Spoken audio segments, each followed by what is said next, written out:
Hello YouTube, hope everyone's keeping well out there.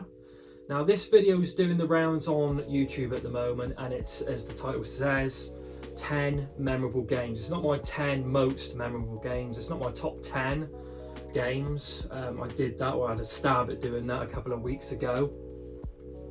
But these are just games, I've gone through the collection, and I mean there's memories attached to lots of these games, but I've just gone through and tried to go into different generations as well, and picked out games that instantly sort of popped out and I could add a little story attached with each. So I've got 10 here. I'm going to go through these in chronological order and first talk about a game that I haven't mentioned before in any of my videos, and it's on a system that I haven't really mentioned, I don't think, in any of my videos, and it's for the Commodore 16 and it's Fire Ant. Now back in the early 80s, it must be about 83, 84, 2 doors up from me, where I lived with my parents, was a friend Graham, and his dad owned the Commodore 16. And he had, yeah, it was a little, I can't quite remember the machine, but it came with a tape deck beside it. I'm sure we played other games on the system, but this is the one I remember the most fondly, and going up there, sitting in his front room and spending all afternoon in there, coming home for tea, going back home in the evening, and then, you know, my mum phoning up Graham's mum to say, you know, is he coming back soon? And really had a, you know, I'd be on the phone, oh mum, can I stay just a little bit longer? And sometimes that would work, and I'd stay up there a little bit longer. But it was one of those where we just camped in the front room, passed the joystick around and played this game. Absolutely fell in love with it, and this is back when video games was very much in its infancy in general, and definitely to me. I didn't really have any exposure to many of the microcomputers until I got my Spectrum, which was after this, and this was probably another kickstarter for me, bugging my mum and dad to get a Spectrum 48K or 120K. Love this game, and it was just, it's very simplistic, as you would imagine on the Commodore 16. It's just a series of screens that you would have to clear, and you're an ant, obviously, and you had to dodge all these other creatures, and it was like a maze system. You had to collect a key that would then open a door, and then you go on to the next level. I'm pretty sure I remember that right. But I was just absolutely in awe of it. This is back in the infancy of gaming, when the idea of controlling something that was on the TV screen, something that just sort of gave out one way, was just mind-boggling, especially to a young lad like myself. Excellent game, excellent memories. Ken, sadly, Graham's dad, passed away just a couple of years ago. I've got loads of great memories of that man. He's a lovely guy, and this is just but one of them. But real good times, real good times. A little bit of a sad, frustrating story with this next one. It's for the Spectrum, and it's kind of a bundle box set, and they're all pretty much great games. You've got Renegade on there, Barbarian, IK Plus, Rampage, and Super Sprint. The one I never really used to play that much was the Super Sprint. I wasn't a huge fan of driving games, and I still aren't really like that, but I love all the other games, were excellent.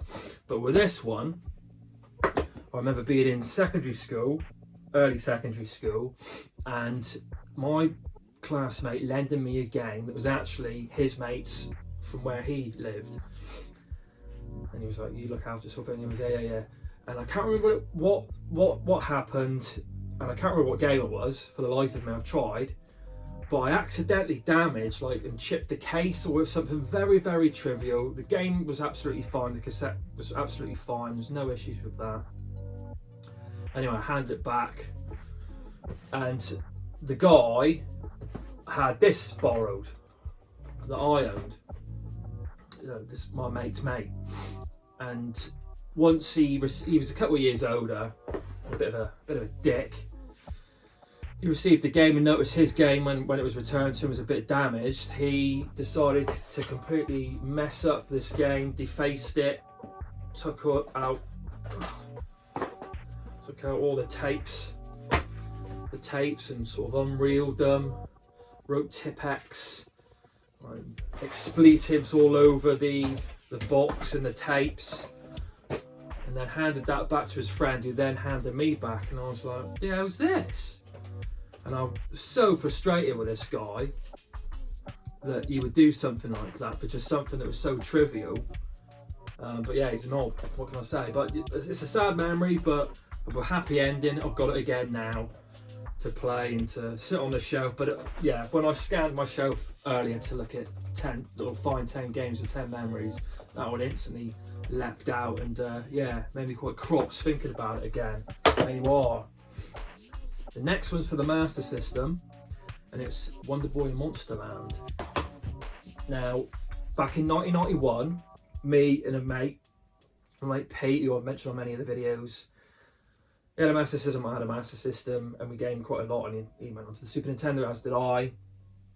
And it was around a time when, and we weren't truant often, we wanted to skive off school to hopefully get in and play this game. And Pete's mum would be going out, his dad would be at work. My mum and dad were at work, but my mum and dad would lock up the house, so I can, you know, and obviously I was at school in theory. But anyway, we planned this thing for the next day. We woke up in the morning and went to go to school, as we would do. We met up on the corner of our street, and then we lived down by some woodlands, so we went down the woods and we were making a den down there. So we went down to the den site and just sort of potted about. It was quite cold down there, it was autumn.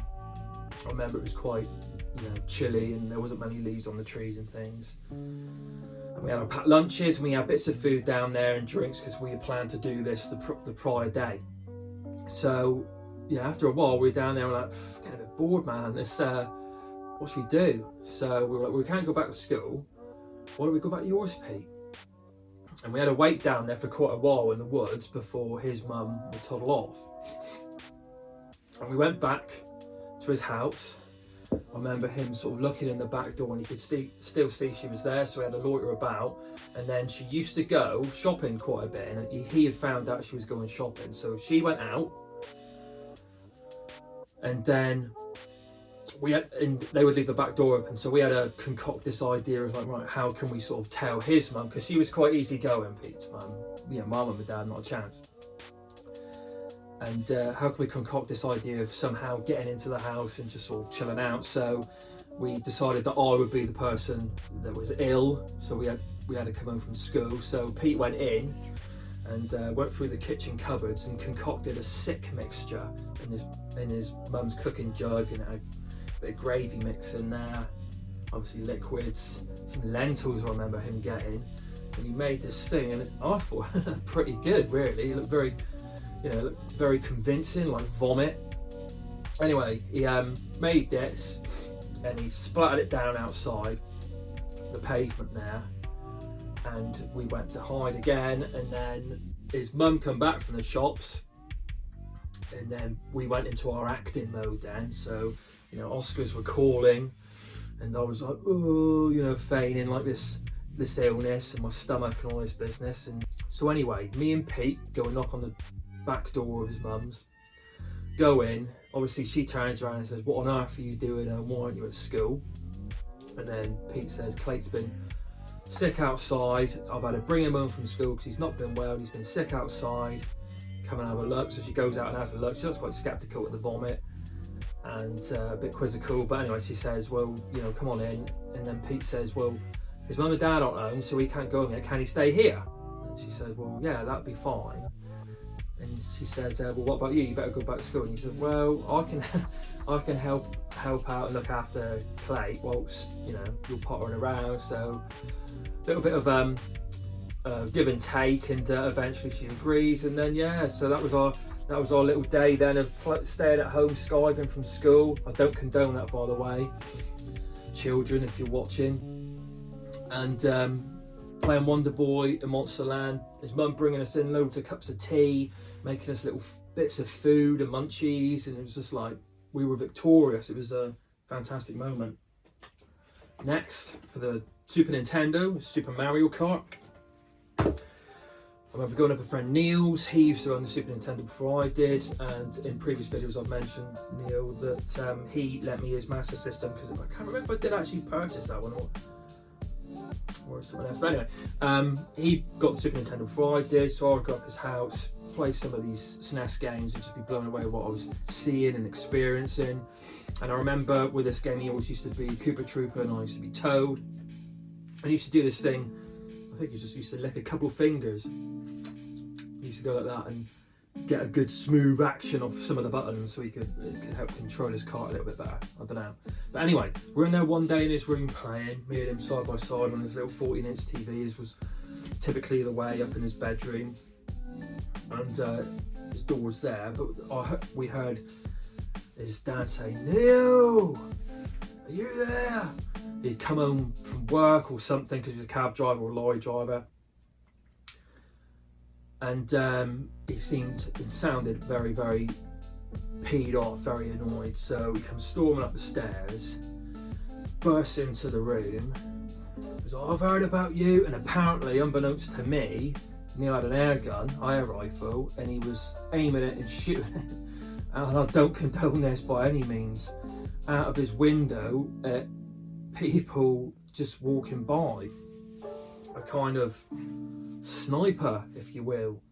And his dad had found out about it and demanded to get his air rifle off him. So I remember him coming in here I was here and Neil was like on the inside by the wall, and him going, "Get out of the way, mate, otherwise I'm going to hit you too."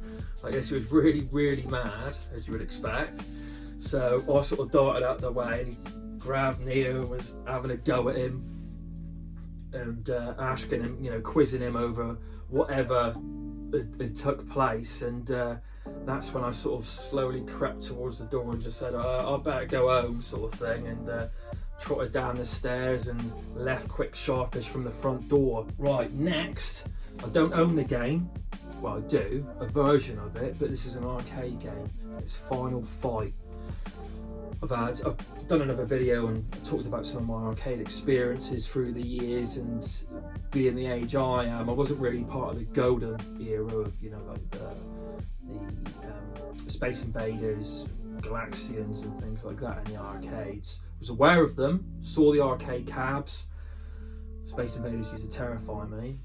I used to be really scared of the graphics. But anyway, the game I'm on about is Final Fight. Now, after school, not truant in this time, we would sometimes, I can't remember if it was a specific day, maybe a Thursday, a few of us from school, it was in our 5th year, just like near the end of GCSEs and things, we'd get on the bus and go into town, into our arcade. We had a few of them down here, a few arcades, but two of the bigger ones was down a street called Union Street, and we would go in there and check out the arcades. And one game in particular just stood out to me, and it was Final Fight, and I just couldn't believe what I was seeing. Arcade games, like I just said, with the Space Invaders and Galaxian and things like that, had a very rudimentary style, but it felt at this point the arcades were really moving on and evolving. And I remember just being so impressed with they seem like blooming great sprites, really big, colourful, detailed, well animated pixel art sprites of Final Fight. And I was always a Guy character. I used to love him because I love my speedy kind of fighters, kind of like Bruce Lee-esque as well, which is always good in my book. And that was the big wake-up call, that the arcades were moving on.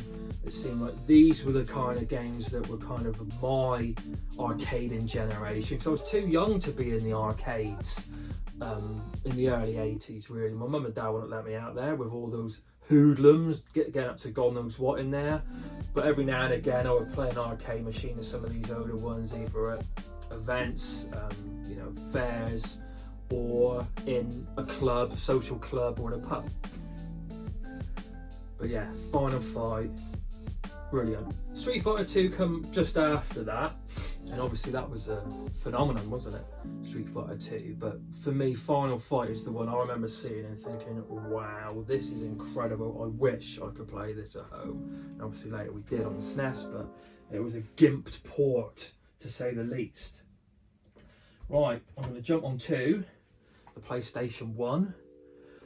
And when I come back from studying, I went and had a sort of, knockabout admin job until I got a better job, and met one of my best mates now, Tony, working there, and we sort of started talking, hitting it off. I went back to his for some drinkies and a get together, playing some games, and he introduced me to Hogs of War. And I used to absolutely love going around playing this. And you would have different squadrons of pigs, so and each one would have like a sniper, grenadier, medic, standalone shooter, things like that. And you had different kind of teams, or they're different nationalities. I think they were like German, French, Scottish. There were, and Rick Mail, the legend, the late great Rick Mail, was doing the voices and the narration for this, and obviously we put on accents for the different regions and countries. Brilliant game, brilliant times. Just going around my mate Towns, and whenever we'd organise another night to go back round this, it was always going to go on, and you're playing these arenas, and it was turn-based, and each pig could move a set amount of squares. You would have land traps and environmental hazards to contend with, as well as the opposition. But it was obviously better when you had, say, 3 or 4 players playing this game, because you had the multi-tap. And brilliant time, great memories, innocent times, carefree. Next we're going to jump on to the Dreamcast and Crazy Taxi.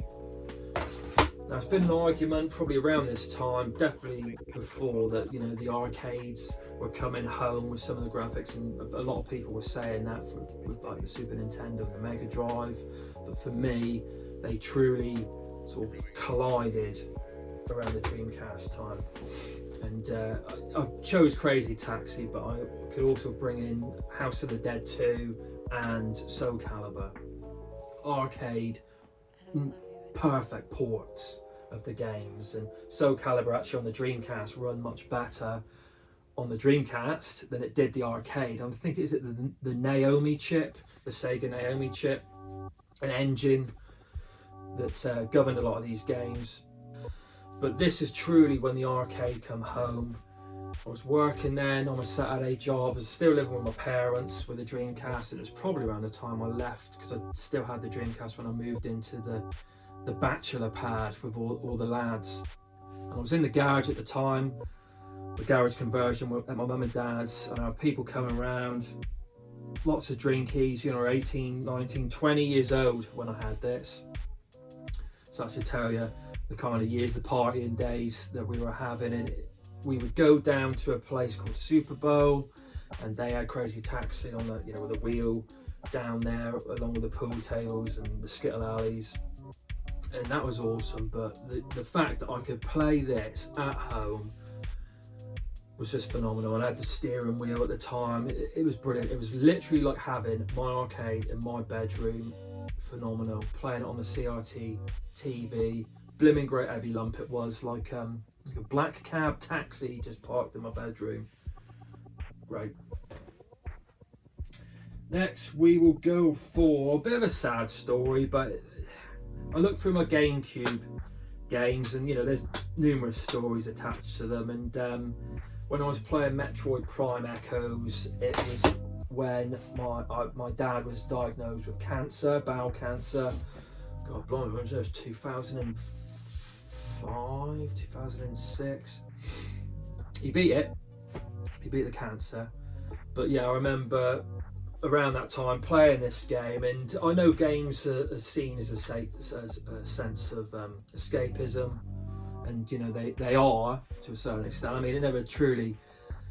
You don't want to get lost in them, and you can't get lost in them and completely take your mind off the things that are going on, in your life. But this, was a pleasant distraction, let's say, from the worry, the anxiety and things of Dad going through that experience, being treated, and the worries of what ifs and things like that. But yeah, I remember playing through this, and obviously it's a sci-fi adventure shooter. A great sense of isolation with the Metroid games, which I think helped me immerse myself into this character and into the world. And yeah, I remember him getting the all clear, as it were, whilst playing the game and finishing it. And yeah. Right, after the GameCube, I moved on to the Wii. After moving out of the bachelor pad, I went travelling for a year and then came back, lived with my sister for a bit, and then bought a house with a friend. So we had our first house property together, and in this house we had a cellar, and it was around the time of the Wee Willie Winky, Wii Sports, and this was played so much. It was a phenomenon, wasn't it, at the time, the Wii? It did hurt me as well that it wasn't HD like the PlayStation 3, and Nintendo were just shying away from just giving it that little bit of polish, which was a bit of a shame.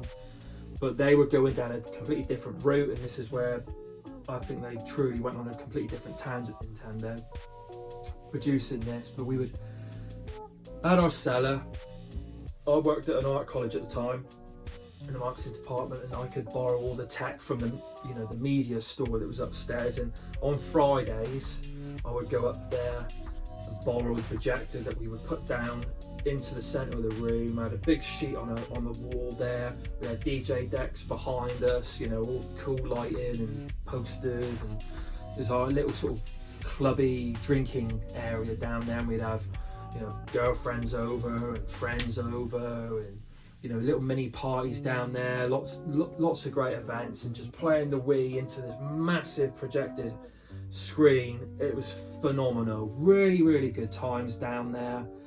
And yeah, that is really the hallmark of what made the Wii console so good. I know there's a lot of waggle and things like that, which does lower the tone of the system and the game, the standard of the gameplay, but you can't argue they knocked it out of the park, no pun intended, with Wii Sports. Brilliant times with this game, excellent. And the last game, number 10, is for the most modern system I own, and that's PlayStation 4, and it's Uncharted 4. And this is a game that is just synonymous for me and my wife, then girlfriend. When we met, she owned a PlayStation 3 and she used to love the Uncharted games, but we sort of met together, and this was one that was coming out on the PlayStation 4, and we were both really looking forward to playing this. I think, well, I know she's got a bit of a slight crush on Nathan Drake in this, the wisecracking adventure charismatic fellow that he is.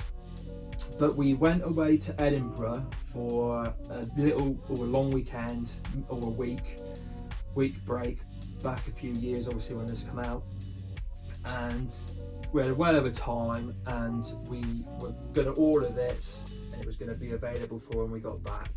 So we were really looking forward to getting back. We still had a couple of days to chill before we both went back to work, and Ham was studying then, so we got back, played this, and just went all the way through it, blitzed it, loved it. Really good game. It's still a bit of a head or tails really if this is my favourite Uncharted or number 2. I think Uncharted 2 gets that because it was such a benchmark game and really raised the standard for gaming, adventure gaming and storytelling and acting and set pieces in video games at the time. But this is phenomenal as well. This isn't a close second if that is first. But yeah, brilliant times, nice little gaming memory with a wife there. And there you go, peeps. I'm not going to tag anyone to do a video, but if you feel like you want to, or at least leave a comment or something below, that would be great. The videos I've been watching, I've still yet to watch James's, what's he called? Retro UK Gamer Import UK Retro. I'm sorry, my mind goes blank, James. I still haven't seen your videos to be watched, and I'm halfway through Retro Bears Russ's video. That's really, really good, and that was actually the kickstart for me to come and do this. I've watched Geordie Slasher's gaming, 10 memorable games, and who else have I seen? I've still got to watch Generation Pixels. I can't remember who else. I'll link their channels down below directly to those videos, so please go and check them out. But as ever, please leave a comment below regarding any of your memories. I'd love to hear them. And until next time, everyone take care, stay safe, and I'll see you again.